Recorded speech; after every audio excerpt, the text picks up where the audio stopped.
Hello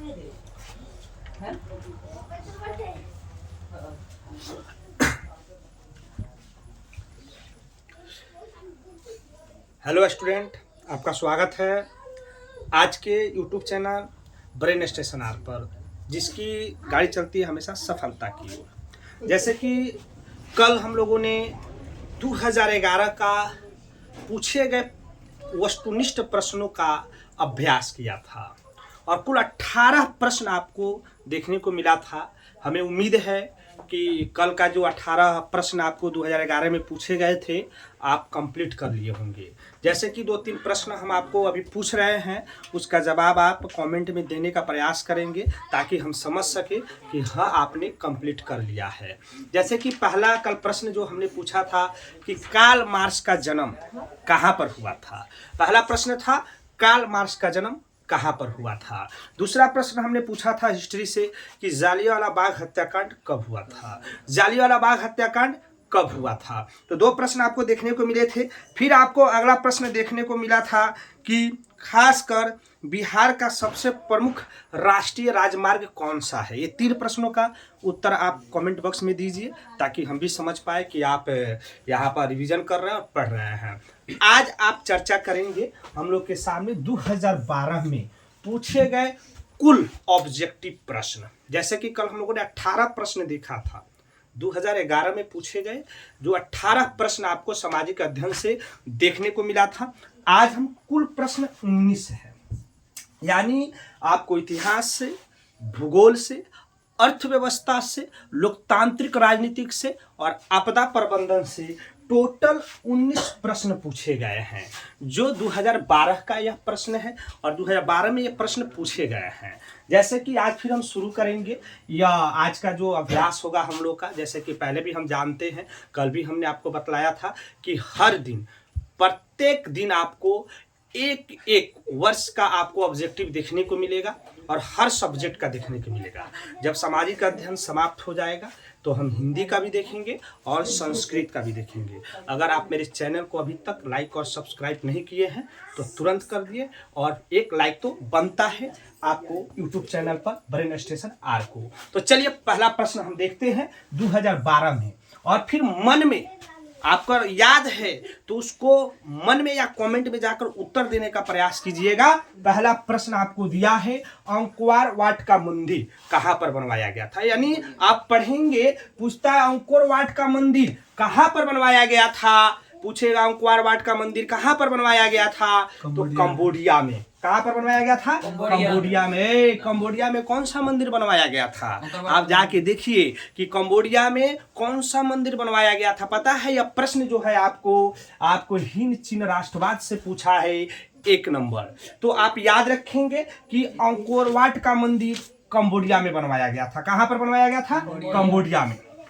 दूसरा प्रश्न है राष्ट्रीय स्वयंसेवक की स्थापना। राष्ट्रीय स्वयंसेवक की स्थापना कब हुई थी? बोलेंगे राष्ट्रीय स्वयंसेवक की स्थापना कब हुई थी? राष्ट्रीय स्वयंसेवक की स्थापना कब हुई थी? ये दूसरा प्रश्न आपका इतिहास से देखने को मिलेगा 1925 ईस्वी में। कब? 1925 ईस्वी में। याद रखेंगे कि राष्ट्रीय स्वयंसेवक की स्थापना कब हुई थी? 1925 ईस्वी में। याद रखेंगे। दूसरा प्रश्न आपसे क्या पूछा है कि राष्ट्रीय स्वयंसेवक की स्थापना कब हुई थी? तो याद रखेंगे 1925 ईस्वी में। कब हुई थी? 1925 ईस्वी में। तीसरा प्रश्न देखेंगे। तीसरा प्रश्न भी आपको देखेंगे। तीसरा प्रश्न पूछता है आपके सामने कि बोल्शेविक क्रांति कब हुई थी। याद कीजिए बोल्शेविक क्रांति कब हुई थी। अगर आप पढ़े होंगे तो आपको यह ऑब्जेक्टिव याद भी होगा कि बोल्शेविक क्रांति जो हुई थी नवंबर 1917 में हुई थी। बोल्शेविक क्रांति कब हुई थी? 1917 ईस्वी में। बोलिए तो बोल्शेविक क्रांति कब हुई थी? 1917 ईस्वी में। बोलिए एक बार, बोलेंगे बोल्शेविक क्रांति कब हुई थी? नवंबर 1917 ईस्वी में बोल्शेविक क्रांति हुई थी। बोलते जाइए और आपको याद होते जाएगा। 14 से 15 मिनट में आपको टोटल के टोटल 19 ऑब्जेक्टिव याद हो जाएगा, मात्र 14 से 15 मिनट में। याद रखेंगे। चौथा प्रश्न जो इतिहास से है पूछता है सन 1922 में हिंदुस्तान टाइम्स का संपादन किसने किया था। याद रखेंगे, खाली स्थान भरने वाला दिया था। 4 नंबर प्रश्न जो था कि सन 1922 ईस्वी में हिंदुस्तान टाइम्स का संपादन किसने किया था, खाली स्थान में भरना है किसने किया था। तो याद रखेंगे के एम पनिक्कर ने किया था। किसने किया था? के एम पनिक्कर ने किया था। पूछेगा कि आपको सन 1922 में हिंदुस्तान टाइम्स का संपादन किसने किया था, तो क्या बोलेंगे? याद रखेंगे के एम पनिक्कर ने किया था। बोलेंगे हिंदुस्तान टाइम्स का संपादन किसने किया था? के एम पनिक्कर। याद रखेंगे। चौथा प्रश्न आपसे पूछा गया था, और देखिए सबसे मोस्ट वीवीआई प्रश्न जो पूछा गया था, सेडोवा का युद्ध। याद रखेंगे सेडोवा का युद्ध किनके बीच लड़ा गया था। याद कीजिए कि सेडोवा का युद्ध किनके बीच लड़ा गया था। देखिए प्रश्न क्या पूछा है। प्रश्न पूछा है कि सेडोवा का युद्ध डैश डैश डैश यानी खाली स्थान और खाली स्थान के बीच हुआ था। इसका मतलब है कि सेडोवा का युद्ध किन दो देशों के बीच लड़ा गया था, उसको आप देखने का प्रयास करेंगे। तो बताइए, तो ऑस्ट्रिया और पर्सा के बीच। किसके बीच हुआ था? ऑस्ट्रिया और पर्सा के बीच हुआ था। सेडोवा के युद्ध किनके बीच हुआ था? बोलिए तो सेडोवा के युद्ध किनके बीच हुआ था? याद रखेंगे ऑस्ट्रिया और पर्सा के बीच हुआ था। छठा नंबर प्रश्न देखेंगे। छठा नंबर प्रश्न जो है, सन 2001 में बिहार की जनसंख्या कितनी थी? देखिए ऑप्शन में दिया है लगभग 9 करोड़, 10 करोड़, 12 करोड़, 8 करोड़। तो आपको याद रखना चाहिए कि लगभग 8 करोड़ से अधिक 2001 में बिहार की जनसंख्या थी। लेकिन इस प्रश्न के जगह पर हो सकता है कि आपको 2024 में देखने को मिल जाए कि 2011 के अनुसार बिहार की कुल जनसंख्या कितनी थी। अगर आपको पता है तो कमेंट में जवाब जरूर देने का प्रयास करेंगे। 2011 में बिहार की कुल जनसंख्या कितनी थी, और बिहार की आबादी भारत में अगर देखेंगे राज्य की दृष्टि से तो कौन सा स्थान आता है, इसका भी आप जवाब देंगे। ये प्रश्न आपको इस साल संभवतः पूछे जा सकते हैं, क्योंकि ये पुराना डाटा हो गया है ना, 2001 पुराना डाटा हो चुका है। तो ये तो संभवतः लगभग नहीं पूछेगा, लेकिन इसके स्थान पर हो सकता है कि आपको 2011 का पूछा जा सके कि 2011 में बिहार की कुल आबादी कितनी थी। याद रखेंगे, और जनसंख्या की दृष्टि से भारत का कौन सा स्थान बिहार का आता है उसको आपको याद होगा तो एक बार कमेंट पर जरूर देने का प्रयास करेंगे। कमेंट बॉक्स पर जाइए और इसका जवाब दीजिए। चलिए अब भूगोल से। अभी हमने देखा कि 6 प्रश्न आपको इतिहास से पूछे गए हैं। टोटल 6 प्रश्न आपको यहाँ पर देखने को मिला। एक बार हम रिपीट कर देते हैं। अंकोर वाट का मंदिर कहाँ स्थित है? कंबोडिया में। याद रखेंगे राष्ट्रीय स्वयंसेवक की स्थापना कब हुई थी? 1925 में। याद रखेंगे बोल्शेविक क्रांति कब हुई थी? नवंबर 1917 में। याद रखेंगे सन 1922 में हिंदुस्तान टाइम्स का संपादन किसने किया था? तो के एम पनिक्कर ने किया था। याद रखेंगे सेडोवा का युद्ध जो था ऑस्ट्रिया और पर्सा के बीच हुआ था। और लास्ट प्रश्न जो हिस्ट्री से था, सन 2001 में बिहार की जनसंख्या कितनी थी? तो याद रखेंगे 8 करोड़ से अधिक थी। कितनी थी? 8 करोड़ से अधिक। याद कीजिए, देखिए इस तरह से याद हो जाएगा आपके सामने। आप इसको सिर्फ रिपीट कीजिएगा ना तो फिनिश हो जाएगा। बस मात्र 30-40 दिन के क्लास में पूरा ऑब्जेक्टिव कंप्लीट। बार बार आपको पढ़ने की आवश्यकता नहीं पड़ेगी। अब आते हैं भूगोल में। भूगोल से भी आपको लगभग 4 से 5 प्रश्न देखने को मिल जाएंगे। तो भूगोल से पहला प्रश्न था कि पंजाब में भूमि निम्नीकरण का मुख्य कारण क्या है? भूमि निम्नीकरण का मुख्य कारण क्या है? तो याद रखिएगा अधिक सिंचाई। क्या याद रखिएगा? अधिक सिंचाई। यानी पंजाब में भूमि निम्नीकरण का मुख्य कारण है अधिक सिंचाई। अधिक सिंचाई के कारण पंजाब में देखेंगे भूमि का निम्नीकरण हो रहा है। तो ये प्रश्न आपको पूछा जा चुका है। अगला, खरीफ फसल कौन कौन सा है? आप कम से कम 3 खरीफ फसल का नाम बतलाएं। जाइए और वहां पर कमेंट कीजिए कि 3 खरीफ फसल कौन कौन सा है। ये तो याद करने की आवश्यकता नहीं है, ये आपके ऑप्शन से बनेंगे। हो सकता है कि यहाँ पर आपको धान देखने को मिल गया, धान के जगह पर और कुछ भी देखने को मिल सकता है, इसलिए आपको खरीफ फसल का नाम याद रखना चाहिए। और ये भी बतलाइएगा खरीफ फसल जो है वो कब बोया जाता है और कब काटा जाता है। तो चलिए खरीफ फसल पूछा गया प्रश्न है कि खरीफ फसल कौन सा है? तो ऑप्शन में दिया होगा धान। ऑप्शन में क्या दिया होगा? धान। लेकिन हो सकता है कि धान के जगह पर अगला एग्जाम में कुछ और दे दे। तो चलिए धान हो गया। 7वां 9वां प्रश्न आपके सामने देखने को मिलेगा। 9वां प्रश्न क्या है देखेंगे, आराम से पढ़ेंगे और 9वां प्रश्न के पास पहुंचेंगे। 2012 में पूछा गया 9वां प्रश्न भूगोल से तमिलनाडु में डैश डैश यानी खाली स्थान, तमिलनाडु में डैश डैश यानी खाली स्थान की पहाड़ियों में चाय एवं कॉफी की खेती की जाती है।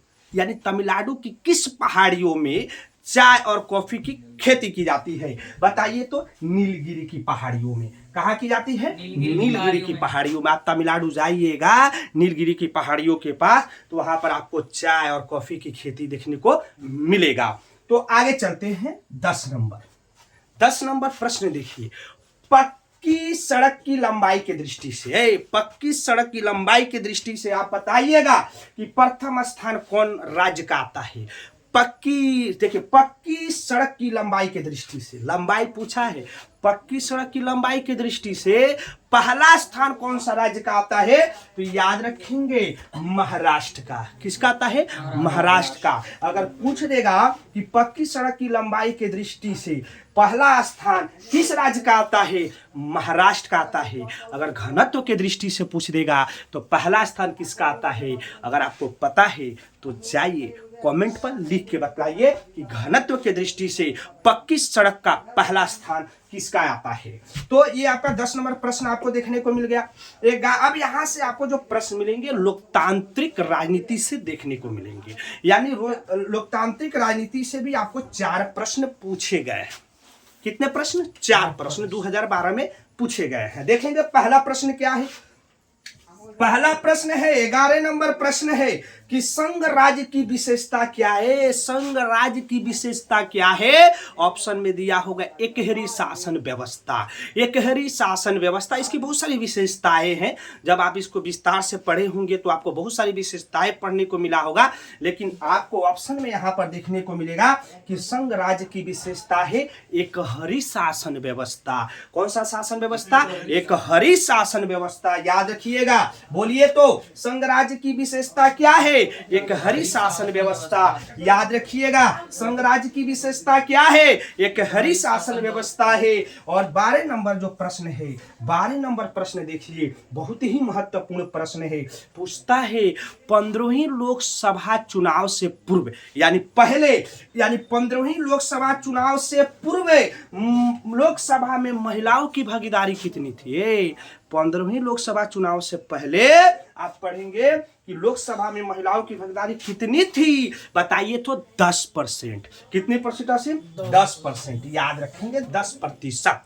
यानी 15वीं लोकसभा चुनाव से पहले आप पढ़ेंगे लोकसभा में महिलाओं की भागीदारी, लोकसभा में महिलाओं की भागीदारी जो थी वह 10% थी। कितना थी? 10%। चलिए 13 नंबर प्रश्न लोकतांत्रिक से देखते हैं।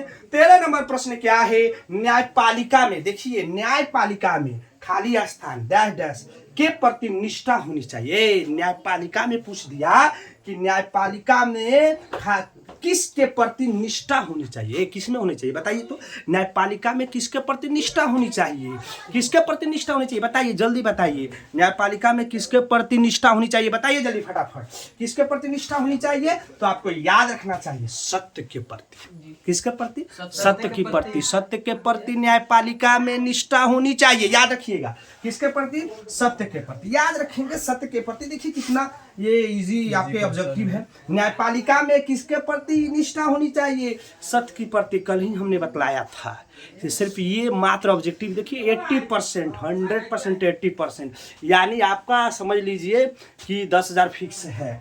10,000 समझते हैं ना? पास फर्स्ट करने पर 10,000, उसमें से 1,000 मेरे खाता में डाल दीजिएगा। बाद में आइएगा तो आपको यहाँ पर हम फोन पे और गूगल पे नंबर दे देंगे ताकि इसको और बढ़िया से हम थोड़ा क्लास को चला सके। पहले फर्स्ट डिवीजन लाइए। देखिए पहला कि 15वीं लोकसभा चुनाव से पूर्व लोकसभा में महिलाओं की भागीदारी कितनी थी? 10%। और न्यायपालिका में किसके प्रति निष्ठा होनी चाहिए? सत्य की प्रति। कितने प्रति? सत्य की प्रति। देखिए कितना सत्य की प्रति निष्ठा होनी चाहिए। आगे देखिए 14 नंबर प्रश्न।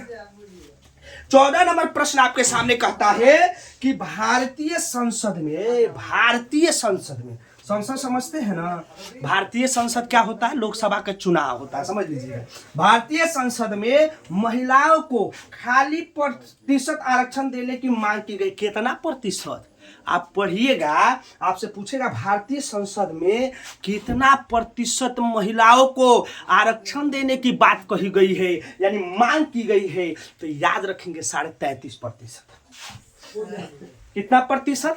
33.5% आपको आरक्षण देने की बातें कही गई है कि हमको मांग चाहिए, इतना प्रतिशत महिलाओं की भागीदारी होनी चाहिए भारतीय संसद में।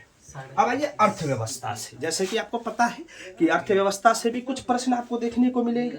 लगभग आपको अर्थव्यवस्था से 4 प्रश्न देखने को मिलेंगे। कितना प्रश्न है? कब? 4 याद रखेंगे। पहला 15 नंबर प्रश्न, बताइए, आपको याद होगा भारत में सहकारिता आंदोलन की शुरुआत कब हुई थी? भी बताना पड़ेगा, बताइए तो फटाफट। भारत में सहकारिता आंदोलन की शुरुआत कब हुई थी? बताइए फटाफट। कब? 1904 में। वाह, बहुत बढ़िया। देखिए बिट्टू बहुत बढ़िया जवाब देता है। इसी तरह से मेहनत करते रहिए, आपका एग्जाम साफ बेहतर होते रहेगा। तो भारत में सहकारिता आंदोलन का प्रारंभ कब हुआ था? 1904 में। ये 1904 में याद रखेंगे। और सहकारिता आंदोलन की शुरुआत सबसे पहले कहाँ पर हुई थी?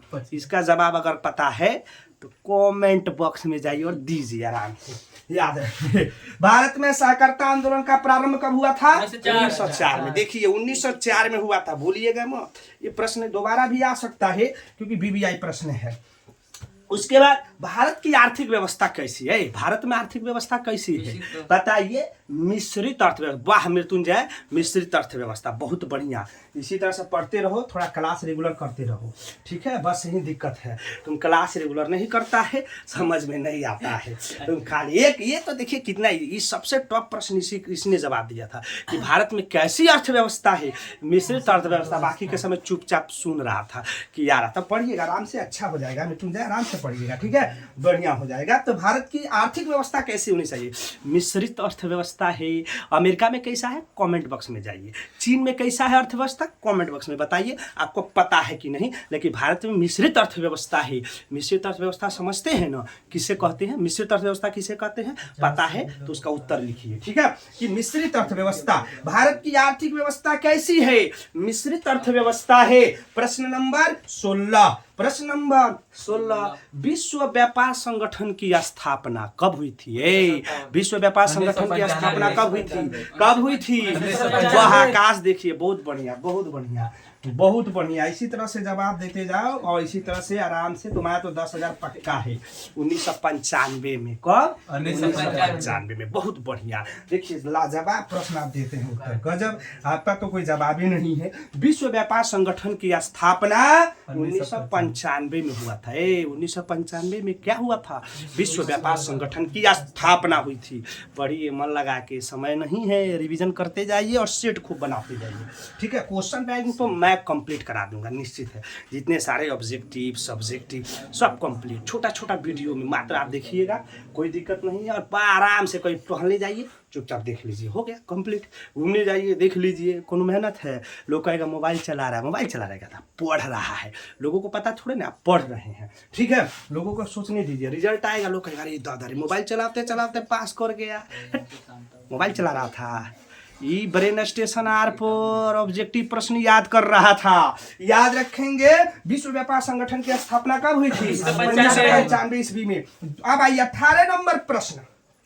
क्या है? 18 नंबर प्रश्न है कि प्रथम पंचवर्षीय योजना की शुरुआत कब हुई थी? प्रथम पंचवर्षीय योजना की शुरुआत कब हुई थी? कब हुई थी? वाह प्रताप, बहुत बढ़िया। 1951। देखिए कि प्रथम पंचवर्षीय योजना की शुरुआत कब हुई थी? कब हुई थी?